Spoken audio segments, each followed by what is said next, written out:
Hollywood. It's time now for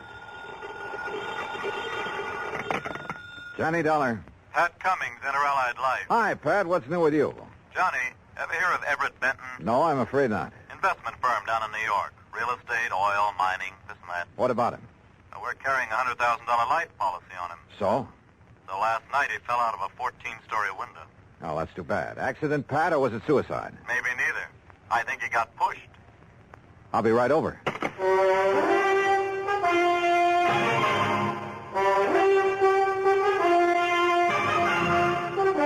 Bob Bailey in the exciting adventures of the man with the action-packed expense account. America's fabulous freelance insurance investigator. Yours truly, Johnny Dollar.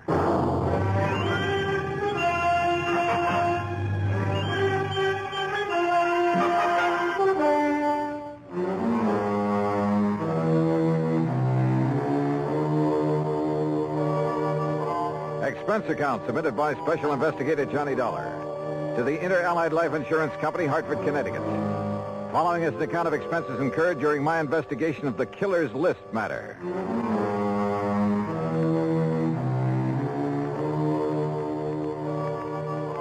Expense account item 1, $1.20 for a taxi from my apartment to the offices of Inter-Allied.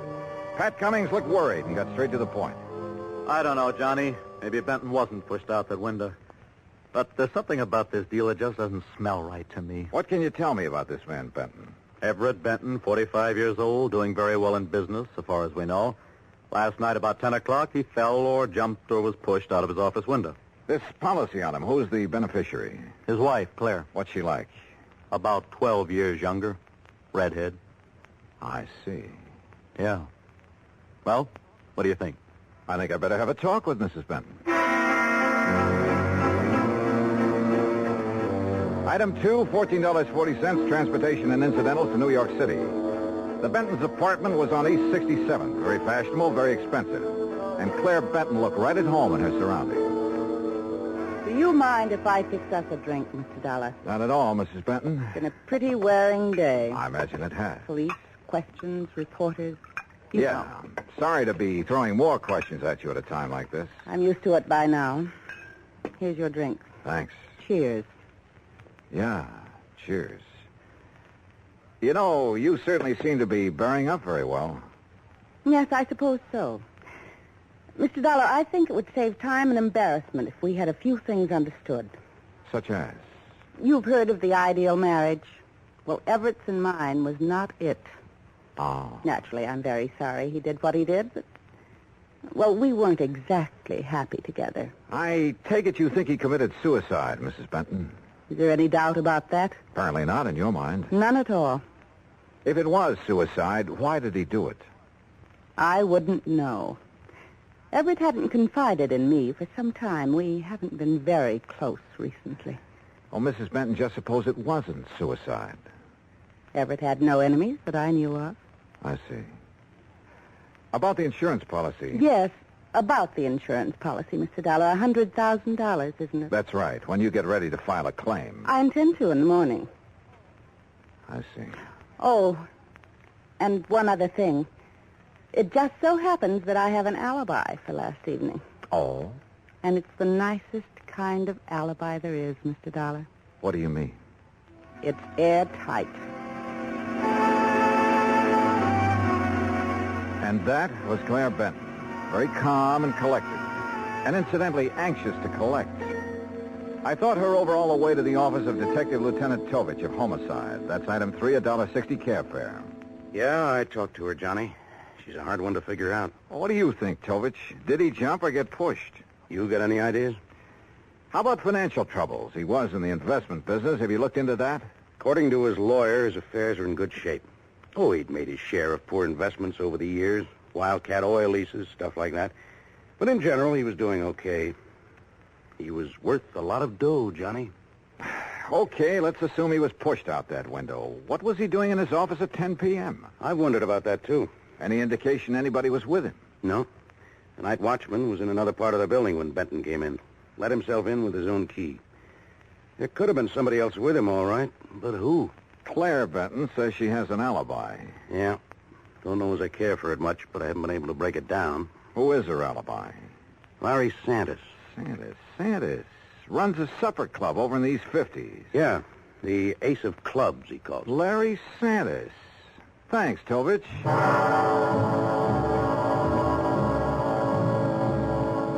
So I went calling again, but this time it was different from my visit to Claire Benton. In the first place, Santis didn't offer me a drink, and in the second place, he wasn't very friendly. Look, Dal, I already told the cops that Claire was here in the club last evening. All evening? Until midnight. Out in the bar? Most of the time. What difference does it make? How about the rest of the time? We were talking here in my office. Just the two of you? Just the two of us. Now, look, Dal, What it boils down to is you've each got alibis for one another, huh? That's right. Now, look, nosy boy, Claire didn't kill Benton. At the moment, I wasn't thinking so much about her. Well, wait a minute. If you're trying to pin this on me... You and Claire have been pretty friendly, Santis. She benefits to the tune of $100,000 by Benton's death. Look, Dollar, you're blowing smoke in the wrong direction. I like the arrangement the way it was. Why should I try to change it? Well, that's a good question. So just let it drop. You get me? You got nothing to worry about, Santis. If you've got nothing to hide. I don't want this kind of publicity. It's bad for my business. You know what's wrong with you, Dollar? You got nose trouble. Yeah, occupational disease. You better just get over it. Sometimes it turns out to be fatal. Act 2 of yours truly, Johnny Dollar, in a moment. Our flag now numbers 50 stars, and behind each star there stands yet another flag, one for each of the 50 states. Nevada's state flag is a solid cobalt blue. In the upper left-hand corner is a 5-pointed star enclosed by 2 sprays of sagebrush, the state's flower. Above the star in a gold scroll is the phrase battle-born, which refers to the state's entry into the Union in the midst of the Civil War. Nevada's state flag, the flag of the 36th state to enter the Union, was adopted on March 26, 1929. And now, Act 2 of yours truly, Johnny Dollar, and the Killer's List Matter.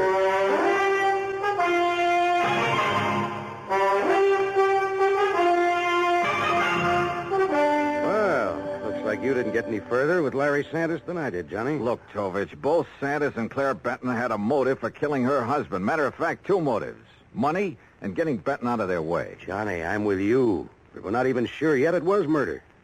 We do have something that indicates somebody might have been in Benton's office with him, though. Yeah, what is it? We found a cigarette butt in one of the ashtrays. Different brand than Benton smoked. Could it have been left there during the day? Janitor says he cleans out the ashtrays about 7 in the evening. Of course, he could have overlooked one, so I don't know whether it means anything or not. Oh, excuse me. Yeah. Homicide, Tovich. Well, where? Okay, I'll be right over. Johnny, looks like we've got ourselves a little epidemic. What do you mean? Ever hear of a guy named Arthur Mayfield, promoter? No, what about him? They just found him in an alley, dead. Wait a minute. Don't tell me. Yeah. Fell out of a 10th floor hotel room.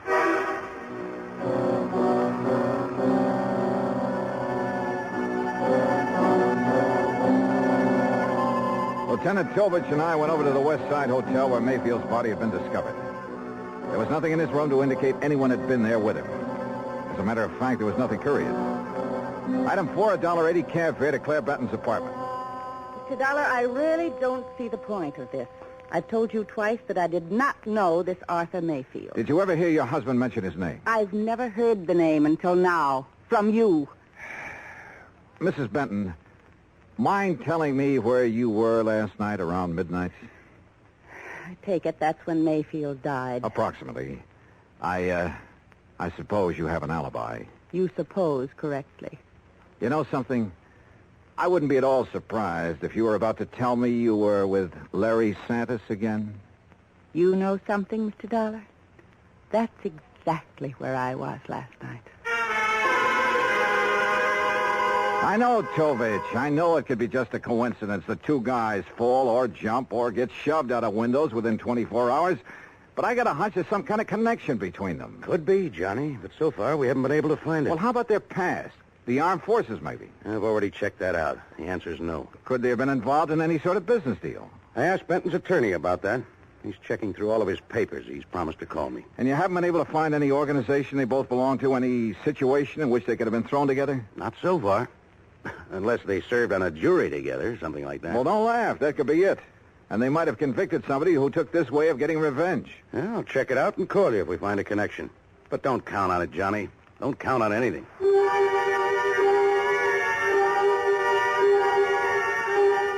I went back to my hotel room and stretched out on the bed while I rehashed the whole deal in my mind.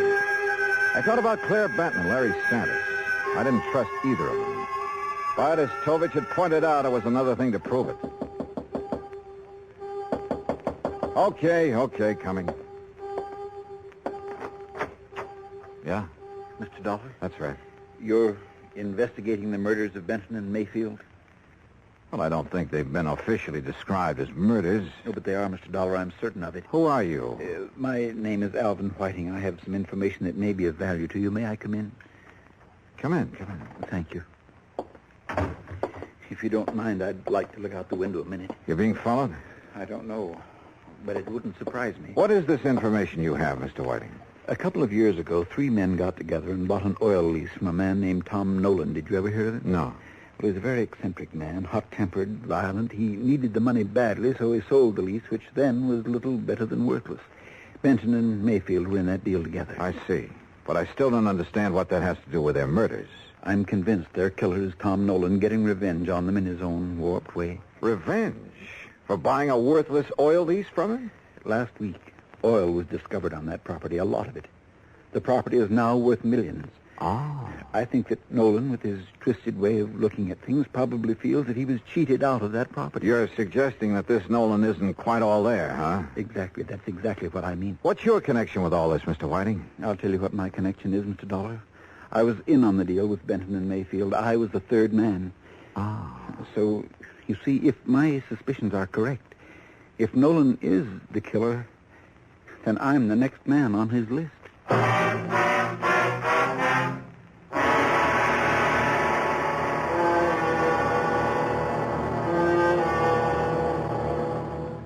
Act 3 of yours truly, Johnny Dollar, in a moment.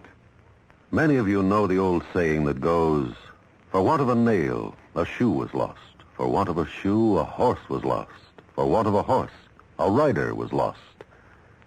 We don't use horse cavalry units anymore in military skirmishes, but the saying means that a regiment, a battle, and a war can be lost if one little thing goes wrong, if one man forgets his code of conduct and doesn't do his job. During World War II, Private Frank Sigler knew what could happen if everyone, including himself, didn't do all that was possible. In March 1945, while serving with the 5th Marine Division in the assault on Iwo Jima, when his squad leader became a casualty, Private Sigler took command and led his men on a furious charge on a gun installation that had held up the advancement of his company for days. He personally annihilated the entire crew. Although severely wounded on his next charge against enemy troops concealed in caves high up on the cliffs, Sigler killed many of them, then crawled back to his squad position and directed intense fire which blasted most of the enemy positions out of action. He disregarded his personal wounds and the heavy barrage of enemy fire bursting around him while he carried 3 wounded squad members to safety and medical treatment behind the lines. Then Sigler returned to continue the fight with renewed determination. Soon, however, by strict orders and against his will, he was forced to leave the battle to receive medical attention for his wounds. Who knows?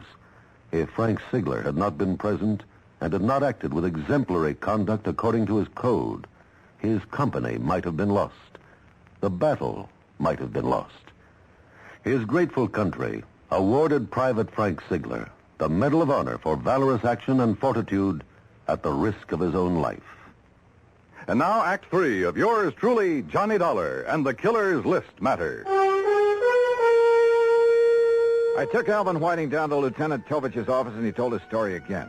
I could see that Tovich felt the same way I did, that at last we were getting someplace. Matter of fact, Johnny, I was about to call you. Benton's lawyer just turned up the lease agreement linking Benton, Mayfield, and Mr. Whiting here. Question is, where's Tom Nolan? I don't think I'll draw an easy breath until he's been found and arrested. We have a bulletin out on him, Mr. Whiting. One thing we found out, About a year ago, he served time for assault and battery. Oh? Mr. Whiting, I'd suggest you take every precaution until we pick up Nolan. Don't worry, Lieutenant. I propose to remain in my apartment until you apprehend him. I'll post a man in the building to look after you. Thank you, sir. Homicide, Tovich. Oh, what's the address? Right. Thank you. We've located the little hotel where Nolan's been staying. Come on, Johnny.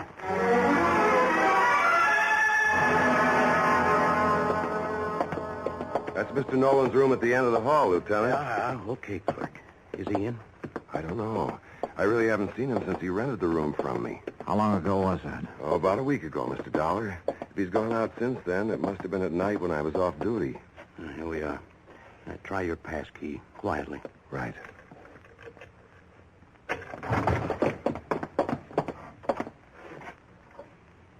Well, gone. Bag and baggage. Yeah.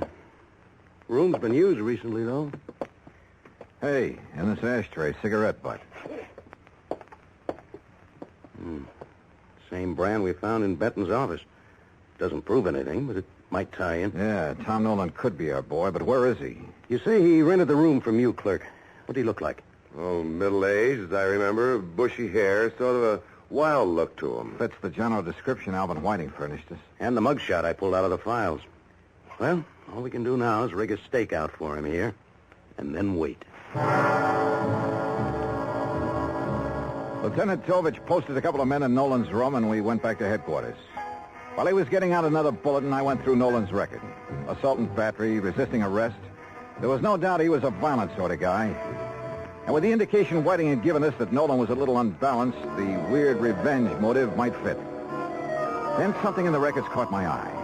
I went back to the office of Larry Santos at the supper club. Oh, look, Dal, I told you the last time you were here. Now, I got a few things to tell you, Santos. The two murder victims, Mayfield and Benton, went in on a business deal with a man named Alvin Whiting. All right, so what? They bought an oil lease from Tom Nolan. All of a sudden last week, that lease got real valuable. Alvin Whiting figures that Nolan's the killer. Says he's not all there, and he was trying to get his own strange kind of revenge. Look, Dollar, what's all this got to do with me? That's what I want you to tell me. Look, I don't know anything about any of them. Last year, Nolan was arrested for assault and battery. According to the police records, the man who put up bail for him was you. Okay, so I put up bail for him. Look, Tom Nolan's my uncle, Dollar. Sure, he's offbeat, but he's harmless. Assault and battery? Harmless? So he beat up a guy. That doesn't mean he'd kill anybody. How'd he get mixed up with Benton, Mayfield, and Whiting? Well, he was broke. I asked Benton's wife to get her husband and the others interested in buying Tom's lease to get him some dough. I didn't know the lease would turn out to be valuable. After Nolan got out of jail, he left town, moved to Coopersville. That's upstate. Yeah? Well, he's had a room right here in the city for the last week. I didn't know that. Believe me, I didn't. Look, I haven't heard from him for 6 months. That's the truth. Dollar, I've told you all I know. I still didn't trust Santos, but decided to follow up the lead he'd given me about Coopersville. Maybe Tom Nolan had gone back there. I called Tovich to tell him, and he had a nasty little surprise for me. Alvin Whiting had disappeared from his apartment. I didn't know whether Tom Nolan had gotten to Whiting or not, but I did know I had to find Nolan in a hurry. I hightailed it to Coopersville. It was a small town with half a dozen hotels and rooming houses. I made the rounds, flashing Nolan's picture. Finally, I struck pay dirt. Why, yes, I recognize that picture. That's Tom, all right. But he told me his last name was Niles. You say he roamed here, Mrs. Carr? Yes, kept himself mostly, but he didn't make no trouble for anybody as far as I could see. Moved in here about, 6 months ago. Around the end of September it was. And then last week he left us. Sure, he probably found out they'd struck oil and moved into the city. You don't understand, Mr. Dollar. When I say he left us, I mean that last week Tom Niles died. And there I was. But all of a sudden, the deal started adding up in my mind. It was after dark when I got to the graveyard, and my flashlight picked out the simple headstone. Tom Niles.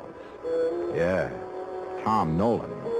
Resting in peace right where he'd been all through the murders he was supposed to have committed. The shot knocked the flashlight out of my hand. I hit the dirt, but the flash had pegged the gun for me.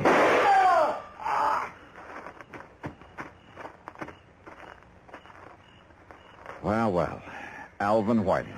Oh, Dollar, my arm. Oh, don't worry. I'll get you a doctor, Whiting. I want you to be in good shape to stand trial. How'd you work it? Hire some drifter to rent that room back in New York under Nolan's name? Some character you picked up in the park? Oh, you've got to understand.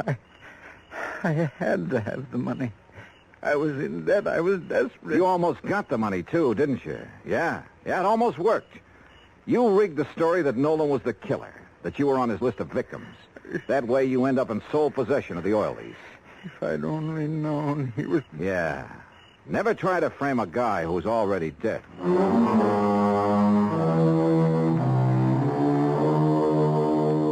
Expense account total $146.50. Remarks? I turned Whiting over to the police and he made a full statement. Yeah, his motive was money. He was in the hole, gambling debts and bills, high cost of living, you might say. But I guess he knows now it's still a real bargain compared to the high cost of dying. Yours truly, Johnny Dollar.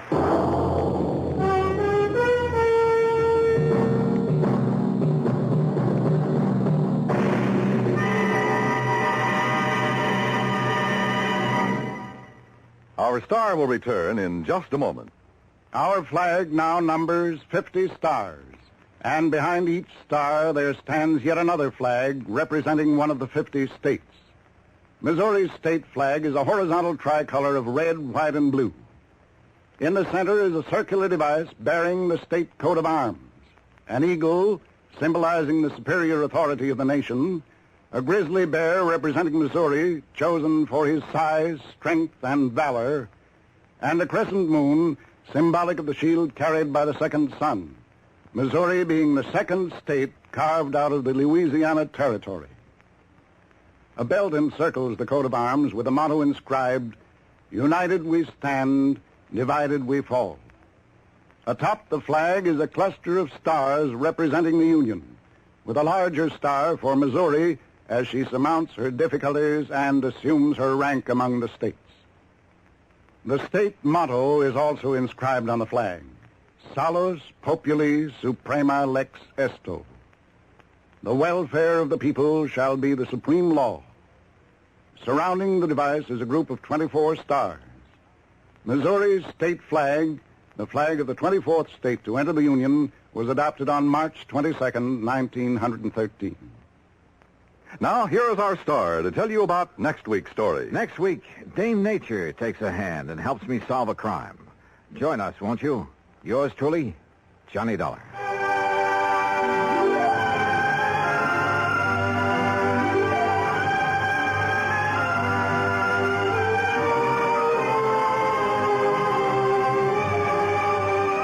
Yours truly, Johnny Dollar, starring Bob Bailey, originates in Hollywood and is produced and directed by Jack Johnstone. Today's story was written by Robert Wright. Heard in our cast were Virginia Gregg, Lillian Baeff, Jack Edwards, Jack Moyles, Tony Barrett, Parley Bear, and Carlton G. Young. Be sure to join us next week, same time and station, for another exciting story of yours truly, Johnny Dollar. This is Dan Cubberly speaking.